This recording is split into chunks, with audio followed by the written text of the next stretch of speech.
অনেক দিন হয়ে গেছে কোনো রকম ক্রাফটের ভিডিও আপলোড করা হচ্ছিল না। তো অনেক দিন পর আজ বসেছি একটা ক্রাফটের কিছু বানাবো বলে। তো কী বানাবো মনে করতে করতে হঠাৎই মনে পড়লো আগের বছর পয়লা বৈশাখে একটা জুয়েলারি মেক করেছিলাম, সেটার টিউটোরিয়াল তোমার সাথে শেয়ার করা হয়নি। কিন্তু এই বছর ভাবলাম যে তোমাদের সাথে সেই জুয়েলারিটাই বানানো যাক একটু নতুনভাবে। আগের বছর যেরকম ছিল সেরকম কিছু কিছু জিনিস অ্যাড করলেও এবছর একটু নতুনত্ব কিছু করার চেষ্টা করেছি।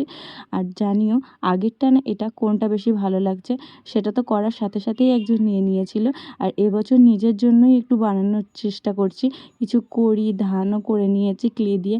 আর কানেরটাও রেখেছিলাম ওই কুলো মোটিভে, এই যে কলা পাতার উপর স্বস্তিক চিহ্নটা বসিয়ে, আর এই যে এখানে খাতাটা, আর এখানে দিয়েছি পাখাটা। ওখানে কড়িটা ভালো লাগছিল না, এখানে দিয়েছি।